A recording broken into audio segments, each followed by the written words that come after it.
because of who you are. I will lift my voice and say, Lord, I worship you because of who you are. Lord, I worship you because of who you are. Jehovah Jireh.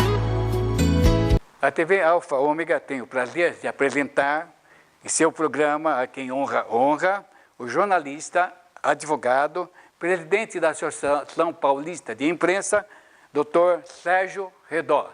Fale um pouco sobre a reforma do Poder Judiciário de iniciativa do Congresso Nacional para o país, a PEC 45, criando o CNJ, o Conselho Nacional de Justiça e outras importantes reformas, comissão essa constituída por juristas convidados para temas específicos.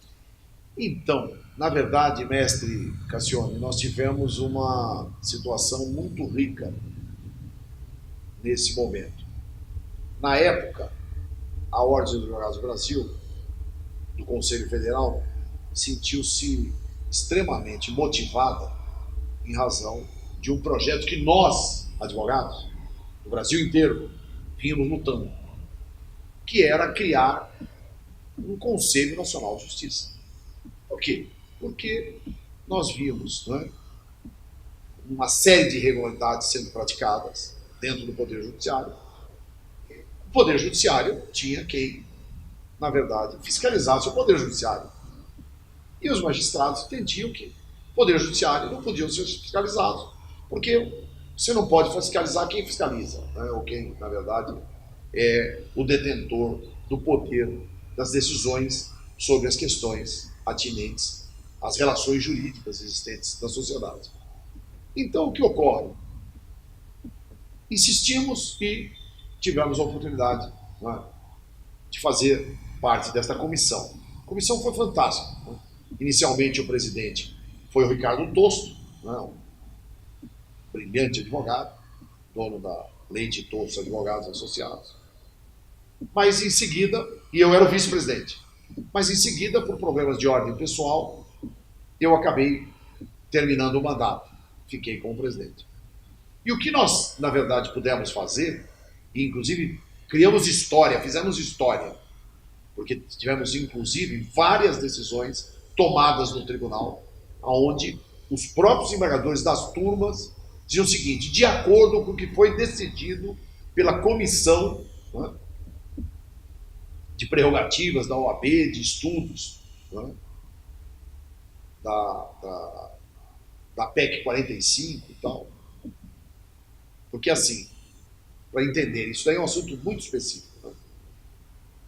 Nós tínhamos problemas terríveis, principalmente de ordem estrutural, nas câmaras julgadoras e nas turmas julgadoras, dentro das casas, tanto do STF, STJ, os tribunais, em função de problemas. Eu vou te dar um exemplo simples. Você tem juízes porque o processo, quando ele é distribuído, antigamente era feito sorteio e tal, hoje não, hoje é tudo de forma eletrônica. Quando o advogado faz a distribuição, né, do protocolo da distribuição, automaticamente o próprio computador já gera um número para aquele processo e já gera uma vara de acordo com o assunto. O que nós fizemos? Nós direcionamos. Por quê? Porque não tem sentido, né, você, num tribunal onde tem... Só para vocês entenderem, entendeu? O tamanho da confusão. Na época tinha 70 milhões de processos, hoje tem 100 milhões. Então, o raciocínio é o seguinte: se nós pegarmos os 3.300 e poucos juízes que existem hoje no estado de São Paulo e fizermos eles trabalharem 24 horas por dia, sem comer, sem dormir, sem fazer necessidade, sem absolutamente nada, demora 15 anos para julgar tudo. Essa aqui é a verdade. Então, o que nós temos que fazer? Nós temos que fazer com que o Poder Judiciário seja célere e na verdade, possa contemplar o interesse do jurisdicionado, que é a sociedade. E o advogado ficava enxugando o gelo, ficava contando história para o cliente e tomando canseira do Poder Judiciário. A PEC 45 veio em boa hora, inclusive agora, com a reforma do novo Código de Processo Civil, melhorou ainda mais, porque a PEC 45, ela na verdade criou alguns mecanismos, ou seja, ela agilizou o trabalho interno dos cartórios, ela agilizou o trabalho das câmaras, das turmas. Por quê? Porque foram criadas turmas temáticas.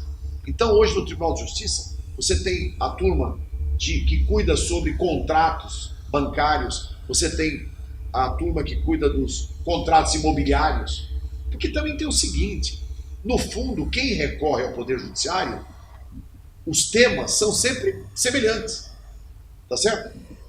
Direito de família é a questão da separação, pensão alimentícia e regulamentação de visita, tá certo? E divórcio, né? Que é o primeiro ato, antes de acontecer os outros.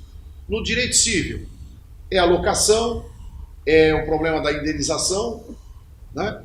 É o problema do seguro ou o problema bancário. É isso. E aí tem milhares de outros problemas. Mas os maiores focos são esses. E pasmem os senhores. Desses 100 milhões de ações que existe hoje no Poder Judiciário, 60 milhões é contra a Prefeitura, Estado e União. Olha que absurdo.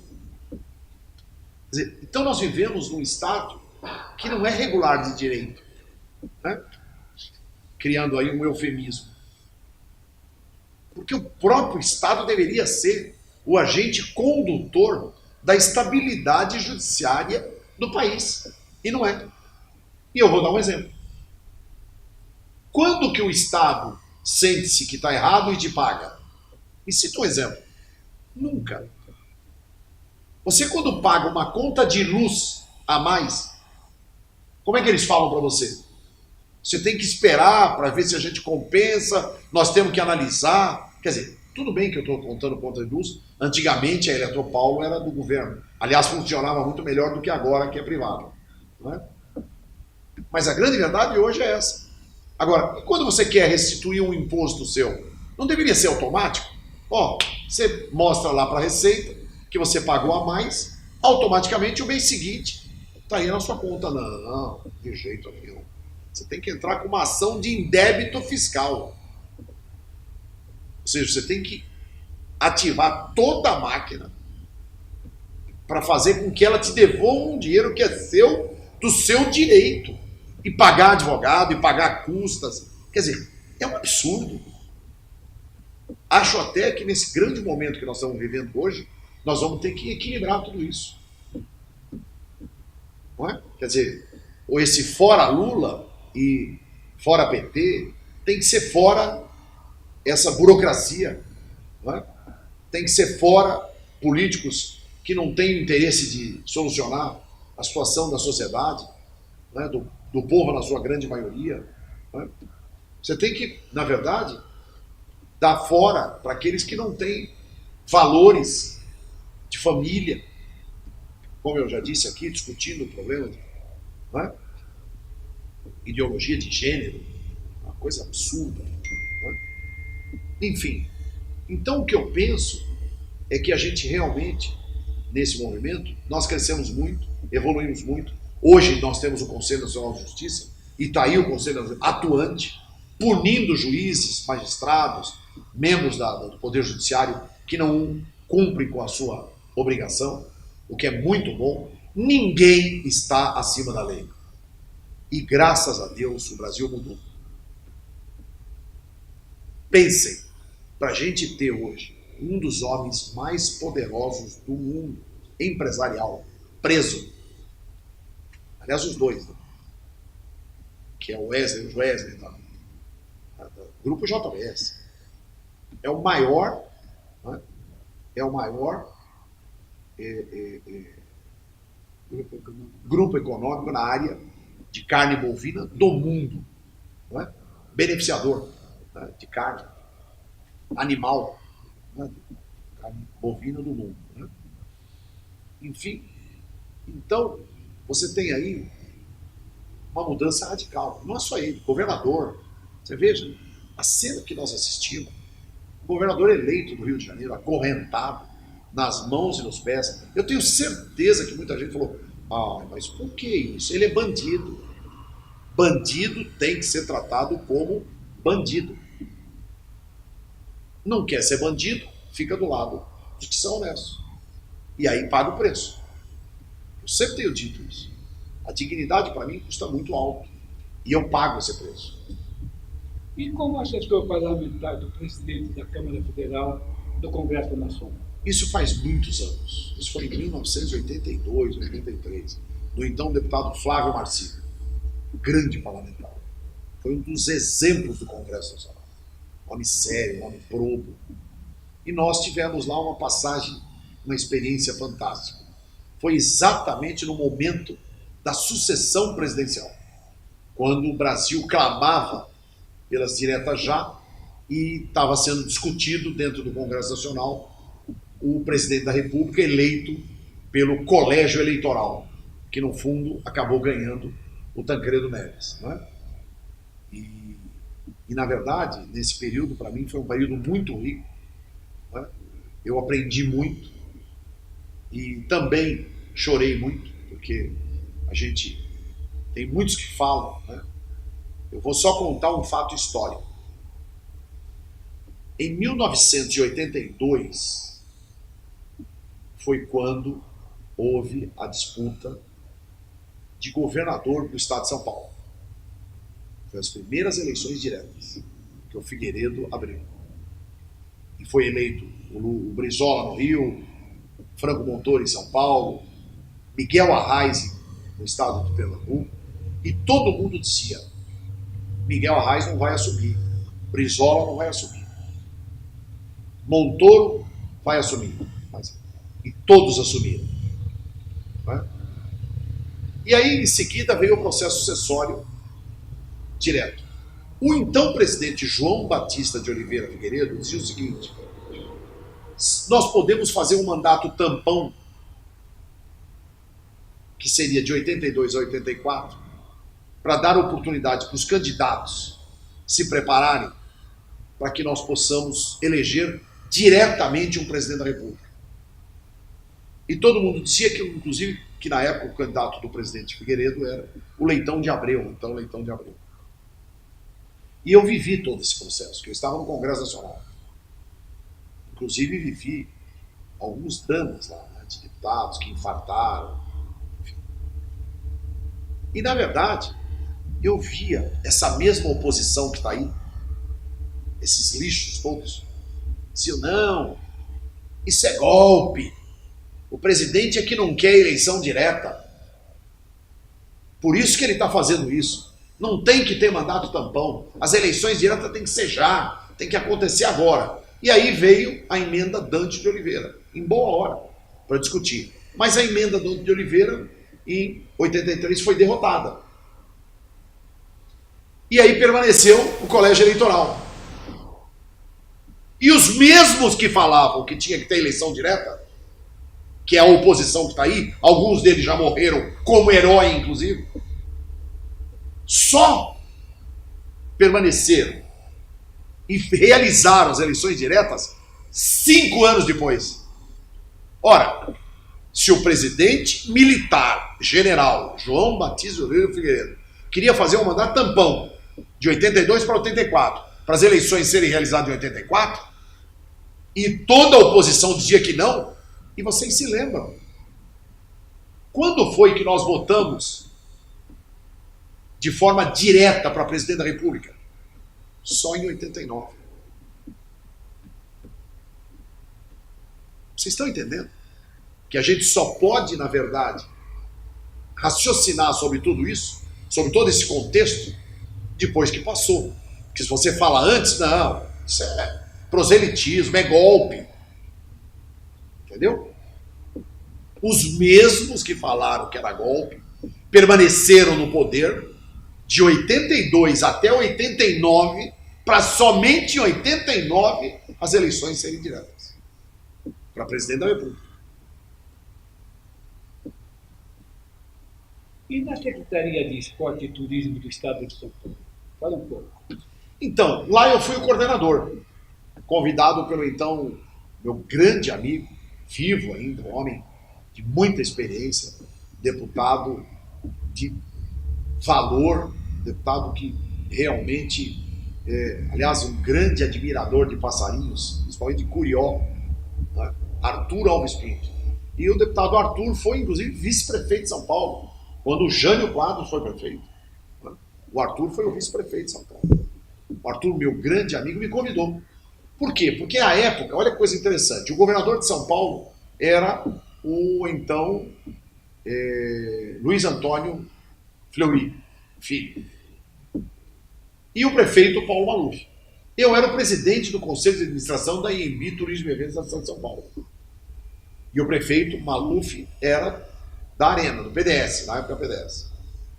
E o Fleury do MDB, do PMDB. E eram inimigos, por causa de Quércia, por causa daquela situação toda. E eu, particularmente, fui nomeado presidente do Conselho de Administração da IMB Turismo e Eventos da cidade de São Paulo, Você vai falar daqui a pouco. que eu vou falar daqui a pouco, como presidente, que era do Maluf e que era do PDS, e fui nomeado coordenador de turismo do Estado de São Paulo, que era do PMDB e que era do Fleury, do governador Fleury. Tudo em razão dessa grande harmonia, dessa articulação de que o deputado Arthur Alves Pinto sempre teve. Me levou para lá, mas eu passei muito pouco tempo. Eu fui traído, e eu sei que eu fui traído. Não é? Mas tudo bem, esse Deus poderoso, maravilhoso, sempre nos contempla. E as pessoas que fizeram esse mal para nós, já pagaram. Inclusive foram presas. Não é? Então, o que acontece? Inclusive me acusando de coisas que eu nunca fiz na minha vida. Porque eu vou te falar uma coisa, Sônia, com todo respeito. Eu acho assim, eu não tenho nada com quem desvia na vida pública. Tá? Mas eu acho o seguinte, você acusar alguém sobre algo que não fez, isso é muito grave. E infelizmente no nosso país, nós não temos uma cultura do Poder Judiciário, e é um grande erro do Poder Judiciário, de proliferar ações, porque eles dizem o seguinte, é um enriquecimento sem causa. Ora, quando você ofende alguém, quando você vilipendia alguém, quando você, na verdade, traz, não é, a mácula para a honra, para a dignidade de alguém, não tem preço que pague. E aí vem esses juizinhos e começam 5 mil reais de indenização, 10 mil reais de indenização, 20 mil reais. Ora, uma dignidade, uma honra vale 20 mil reais? Vale 10 mil reais? Ah, não, mas é pela proporcionalidade e pela razoabilidade do patrimônio que ele tinha. Tá bom, mas se ele era um pobre digno.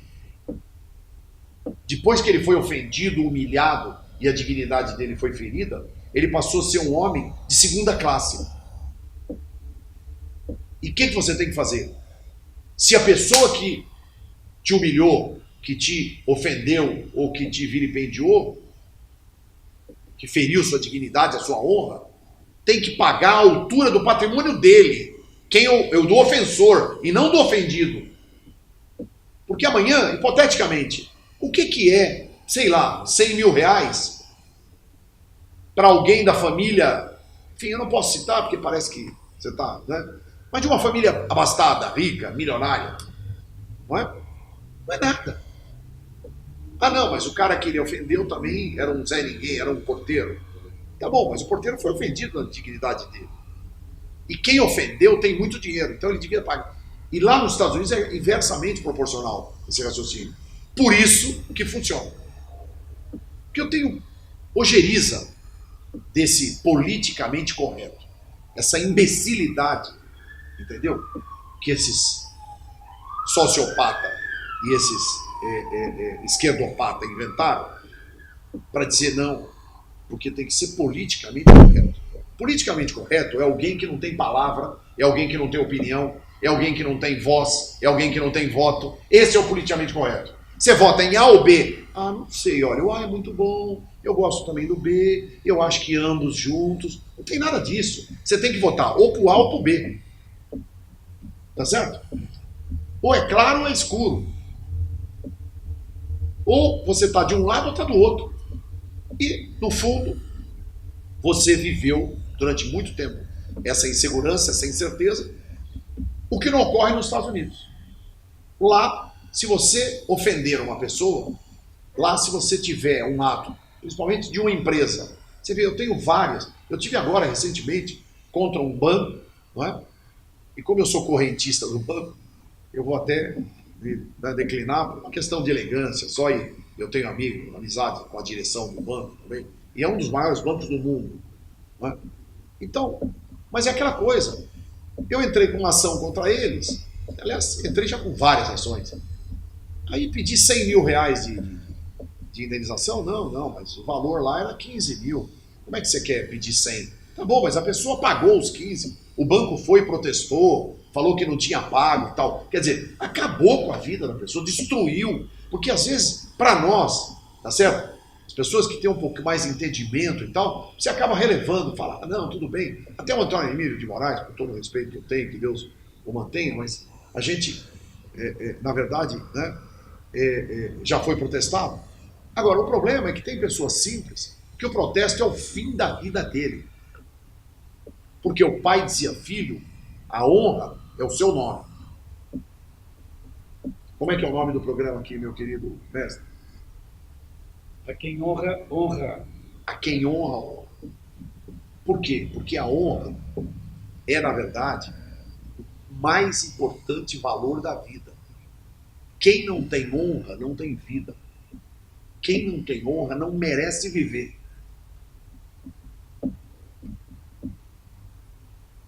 Então, essas coisas são muito fortes na vida de quem tem honra.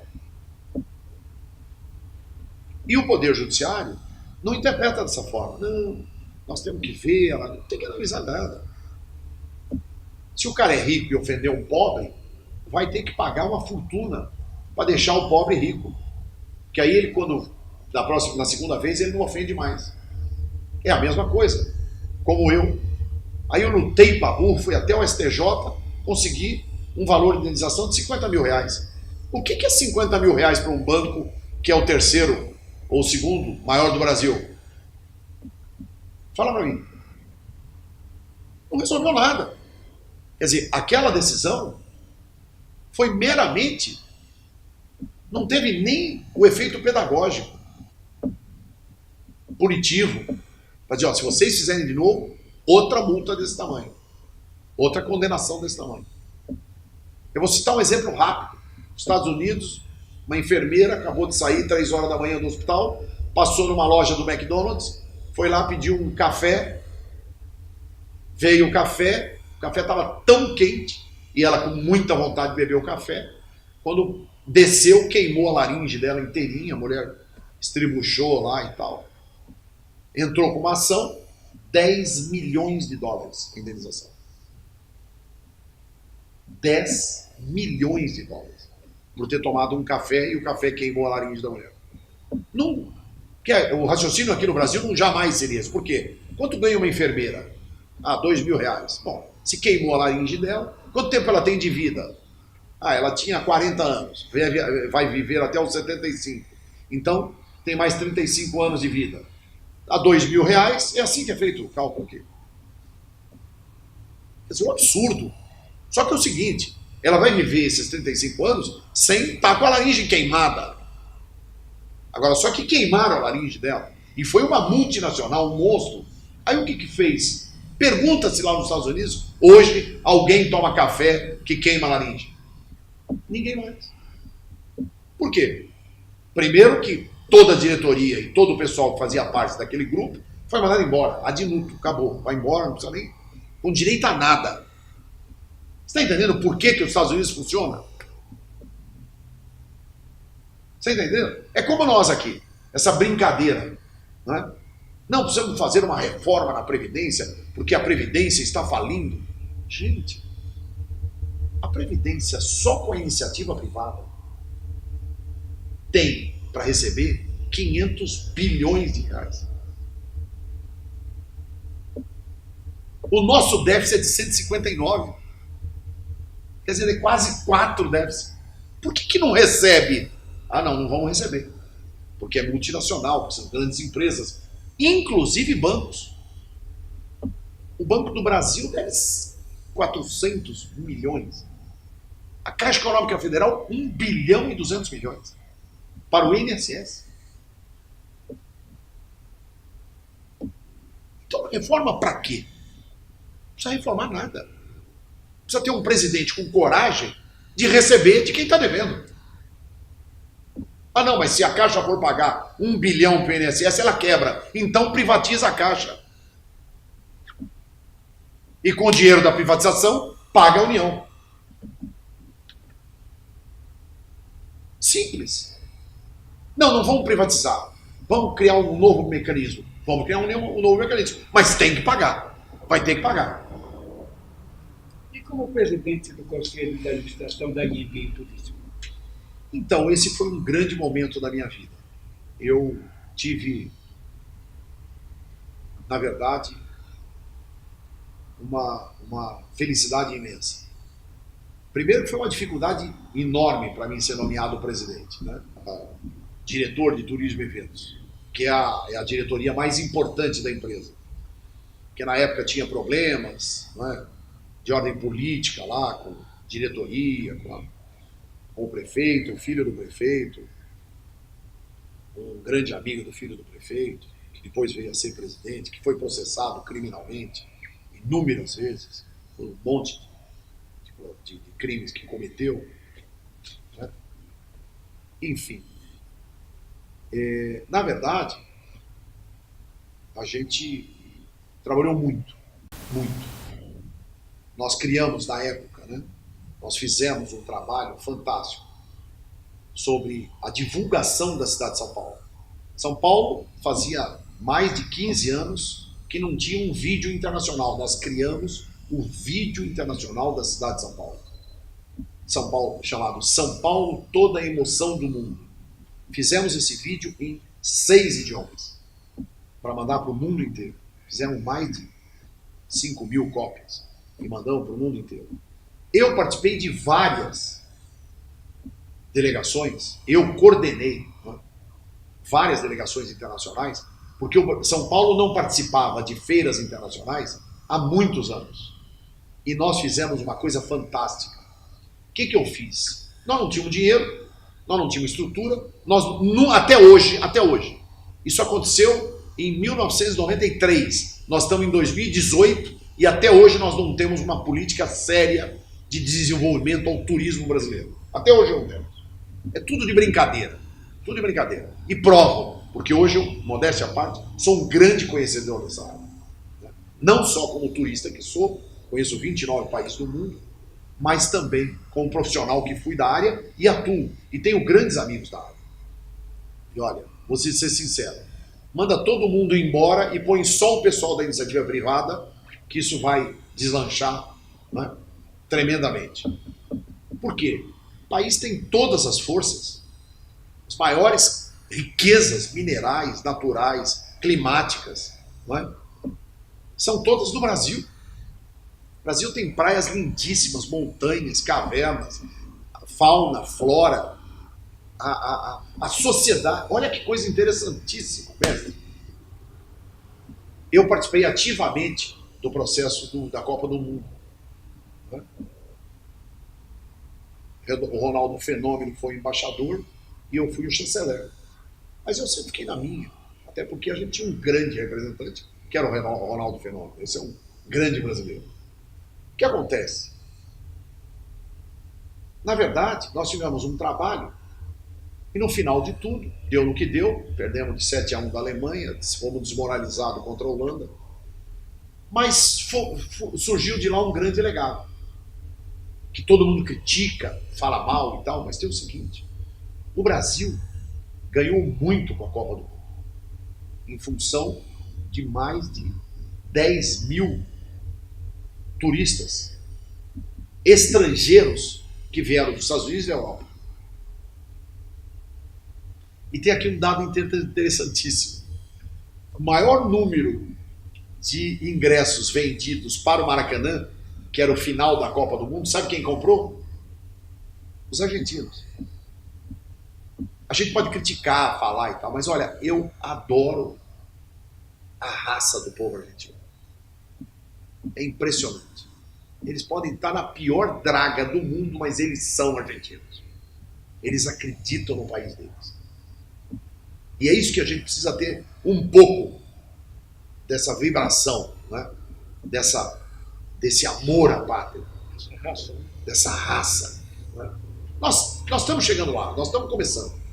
Eu acho que essa vibração que nós temos pelo esporte, que a gente tem pelo samba, que a gente tem, não é? Nós vamos já canalizar para o lado cívico, patriótico, aí ninguém segura esse país. Eu tenho certeza disso. Mas a grande verdade é a seguinte: quando foi vivido tudo isso, e a gente lá no INB, nós tivemos uma alegria muito grande. Essa de dar um incentivo fortíssimo ao Carnaval de São Paulo, conforme eu disse já em uma das minhas entrevistas, né, que me orgulhou muito, porque eu incentivei e profissionalizei o Carnaval de São Paulo. Né? E hoje a gente está vendo aí, e o que é um orgulho muito grande, tem um render homenagem a um grande brasileiro, a um homem ligado às comunicações, Davi Hall. Tenho certeza que a Tereza, a esposa dele, os filhos, devem nos assistir, e eu estou mandando um grande abraço a essa família fantástica. O Davi foi brilhante. Me lembro como se fosse hoje, nós estávamos num jantar, Tereza estava junto. Eu não sei se um dos filhos estava, mas a Tereza com certeza, porque ela estava sempre ao lado dele. O Davi já se foi, já está numa outra dimensão. Mas eu me lembro que eu falei: Davi, nós precisamos fazer alguma coisa pelo Carnaval. O Davi era o presidente executivo do AMB, e eu era o presidente do Conselho de Administração. E ele falou: Redol, o que dá para fazer? Não dá para fazer nada, o Carnaval de São Paulo é difícil, não tem dinheiro. Eu falei: Davi, faz alguma coisa. Se a gente conseguir trazer a Rede Globo para transmitir, é um grande... Na hora ele pegou no telefone, na hora, e falou com o Boni. Ele foi superintendente da Manchete, foi diretor da Rede Globo, no Rio. E aí, Boni, tudo bem e tal, pô. Ó, eu tô com um grande amigo meu aqui, incentivador, o Sérgio Redotto. Nós estamos jantando aqui com a família. E ele tá falando o seguinte: por que a Globo não transmite o Carnaval de São Paulo? Isso foi em 1993, histórico. Aí o Boni virou: é como dizia o Vinícius de Moraes, São Paulo é o túmulo do samba. Aí eu falei: mas nós precisamos reverter isso. Nós vamos fazer com que isso não aconteça mais. E aí ele falou: então, bom, vamos estudar, vamos ver e tal. Ali foi o primeiro contato. E aí o Davi teve uma genialidade. Que Deus abençoe esse homem. Ele falou: Redol, vamos fazer o seguinte: eu vou fazer o corpo de jurado todinho constituído pelos maiores sambistas do Rio de Janeiro. Isso foi uma guerra aqui em São Paulo, porque o pessoal das escolas de samba ficaram pé da vida por causa de... Veio aí Leci Brandão, ela sabe, ela está viva, pergunta para a Leci. Veio o nosso querido Oswaldo Sargentelli, veio o Odir Blanc, compositor, escritor. Vieram 11 ou 12, me lembro. Pusemos todos eles no Maxud Plaza. Tratamento VIP, voo fantástico, acompanhante. Fizemos para incentivá-lo, para estimular para que eles viessem para cá. Eles acabaram com o nosso carnaval. A nota melhor que eles deram foi 5. A melhor, era tudo 3, 2, 0, 5, 2, 3, 0. As escolas, eu me lembro como se fosse hoje, na apoteose, abaixo o Carnaval do Rio, nós não queremos o Carnaval do Rio. É sempre os mesmos, sempre os mesmos. Era o mesmo timão. É o time que está hoje aí mandando e tal, estava lá na época, entendeu? Porque eles também tinham um domínio muito grande das escolas de samba, que é onde tem a grande massa da sociedade, da população. E aí saiu na Folha, saiu no Estado, é só pegar os jornais da época. E só que é o seguinte: e o Carnaval de hoje? Me dá um orgulho tremendo de ver quantos amigos meus falam: Eu falo, quem é que está aí agora na avenida? Ah, não sei, Redondo, não sei agora se é o Carnaval de São Paulo, do Rio, se é a Escola do Rio. É óbvio que agora quem acompanha e gosta do Carnaval sabe que o Carnaval de São Paulo é sexta e sábado, e o Carnaval do Rio, domingo e segunda, né? Porque terça é o Carnaval de rua, bloco e tal, e quarta-feira de cinza. Então, isso também nós fizemos. Negociamos com o Rio de Janeiro, negociamos graças também ao Davi Raum. Lógico que também tivemos uma participação, eu não posso negar, intensa depois da própria Liga das Escolas de Samba, né? Na época o Tadeu ficou pé da vida, o Tadeu também, que esteja aí, que Deus o ilumine, já se foi, né? Mas isso criou uma bruta situação, mas hoje está aí. E eu vou te dizer, mais de 30 mil pessoas trabalham durante o ano para a realização do Carnaval de São Paulo.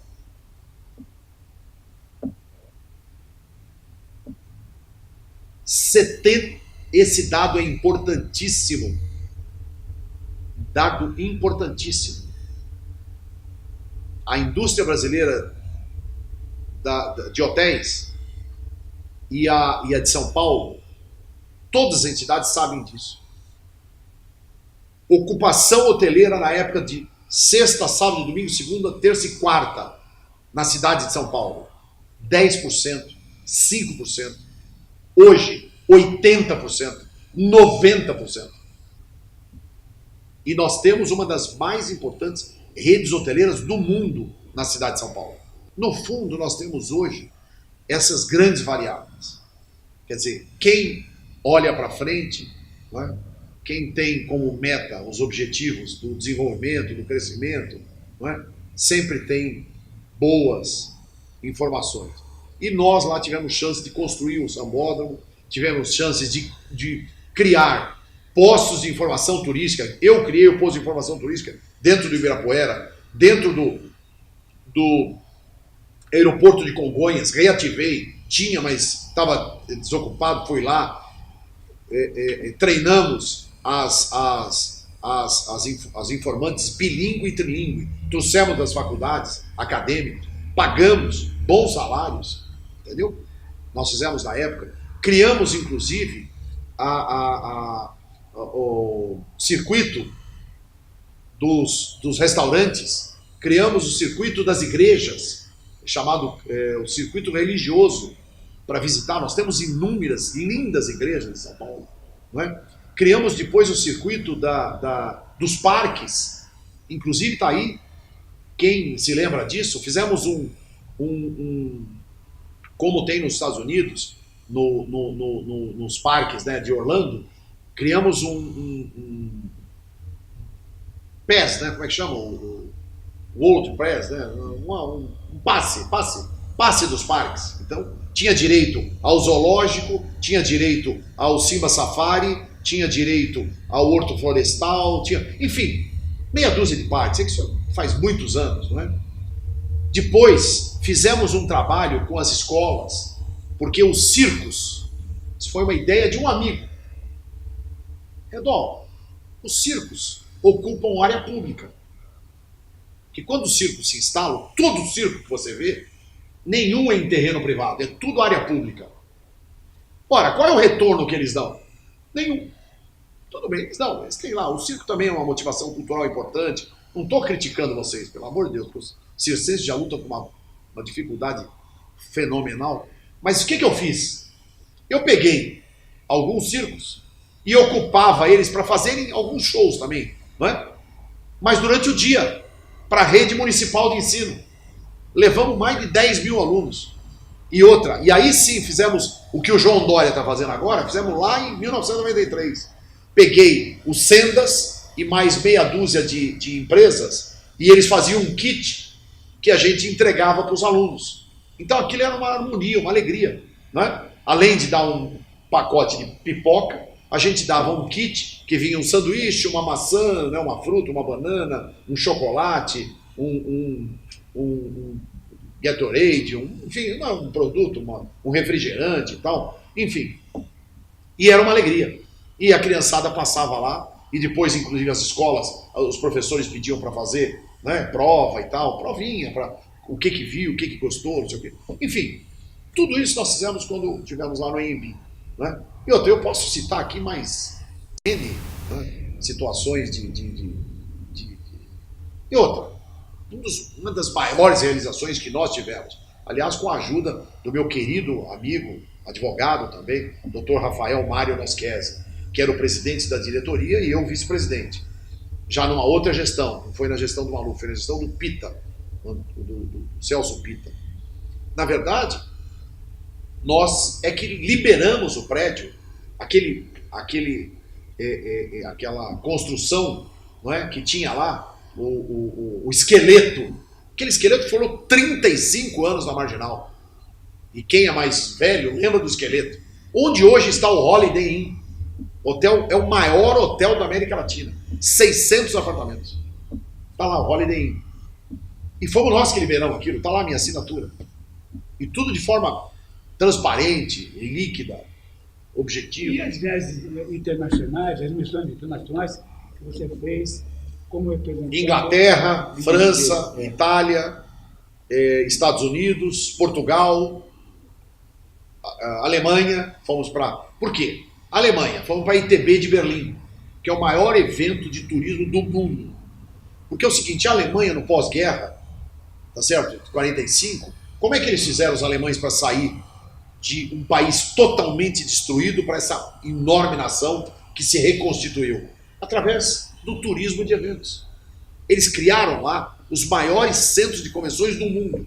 Em Colônia, na época era, eu também estou um pouco distante desse mercado, mas em Colônia, a cidade na Alemanha, é onde tem um dos maiores centros de convenções do mundo. São 300 mil metros de área de exposição. Só para vocês entenderem o que é isso, o AMB tem 70 mil, não é?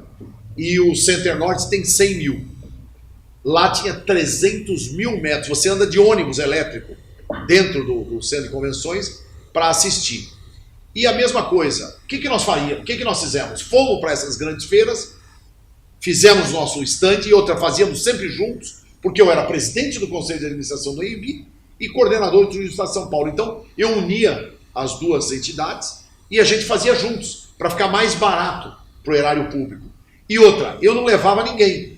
Quer dizer, não levava ninguém não, os diretores iam, o pessoal, mas o staff eu contratava todo no destino. Eu pegava as brasileiras, os brasileiros que estavam lá, e contratavam eles, porque na verdade sempre é 4 ou 5 dias de eventos. E a gente distribuía. Eu tenho até hoje, um dia desse, um dia não, né? Eu estou sendo modesto, ou eu estou sendo muito otimista, aliás. Há mais de uns 8, 10 anos atrás, eu estava num restaurante em Milão e vi um cartaz que nós fizemos em São Paulo e distribuímos na Feira de Milão. E estava lá o cartaz, que em cima tem o estádio do Morumbi e embaixo o prédio do edifício do Banespa, aquela que tem a bandeira brasileira e tal. E eu fiz vários. Olha, inclusive quem hoje vê, e tem muitos dos nossos cartazes, não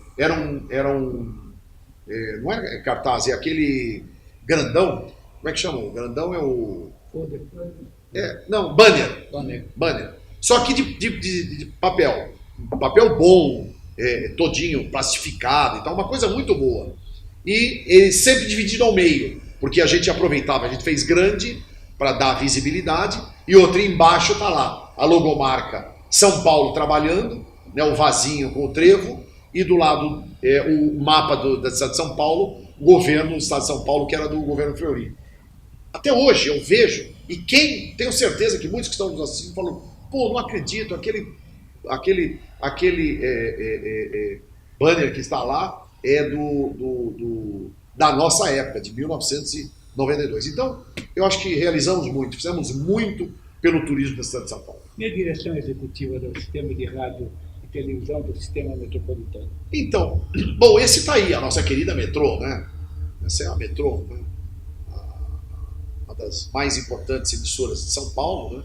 Hoje em primeiro lugar, em vários horários, porque hoje a disputa é tão grande entre as emissoras que é por horário, né?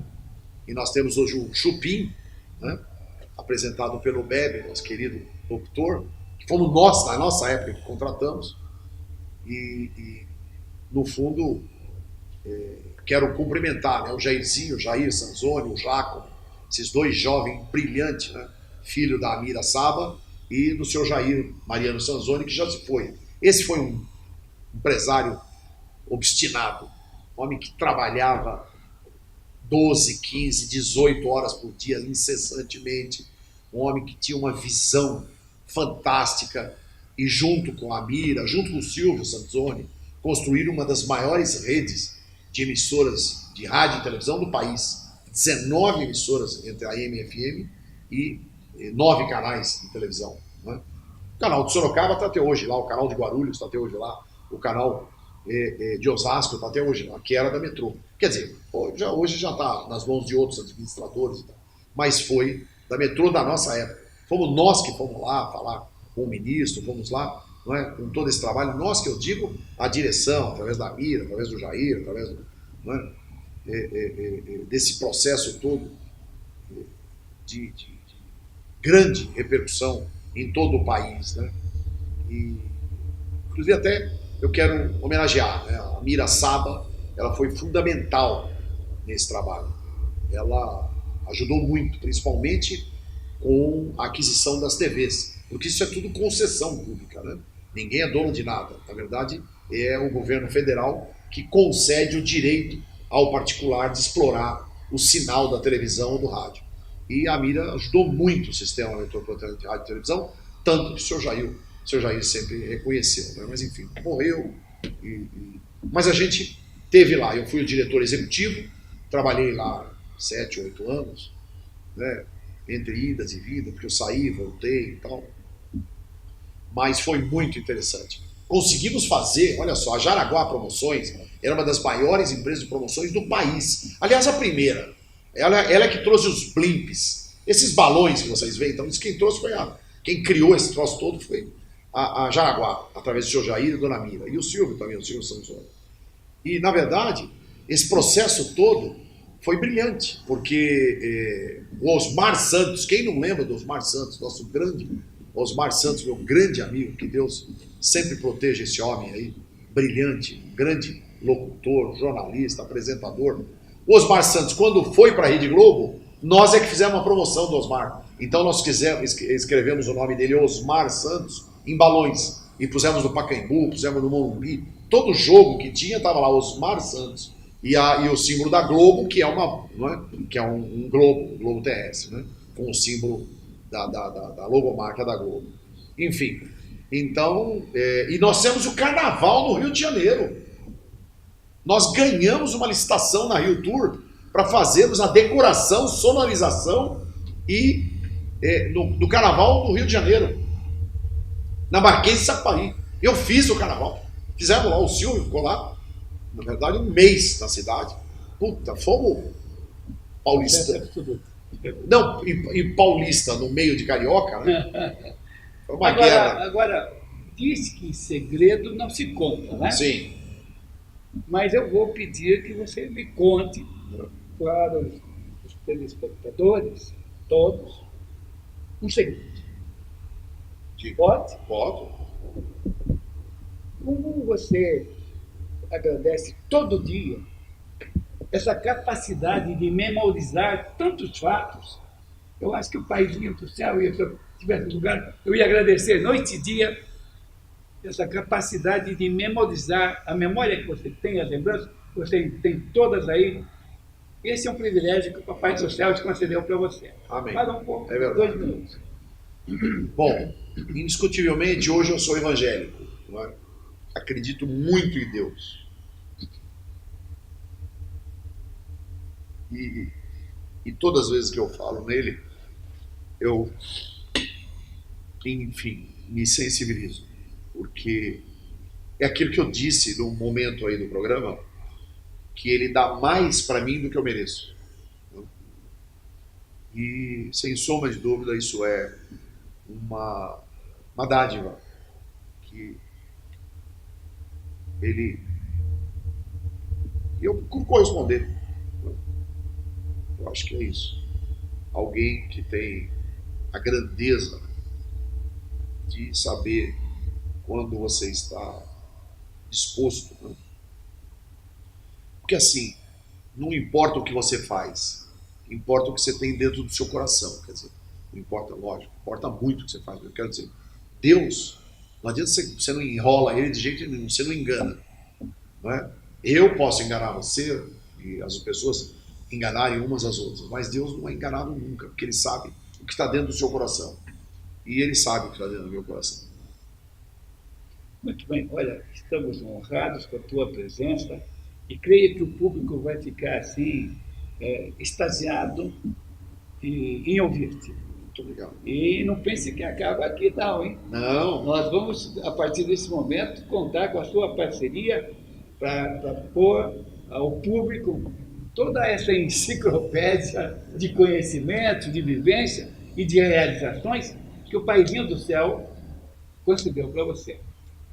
Olha, é uma honra, um prazer e uma muito honra prazer, e quero dizer o seguinte, com toda franqueza, adorei estar aqui. Tivemos o prazer de tê-lo convivendo e falando um pouco de si, para que as pessoas venham conhecer as suas realizações e quem é Sérgio Redó. Because of who you are, Jehovah.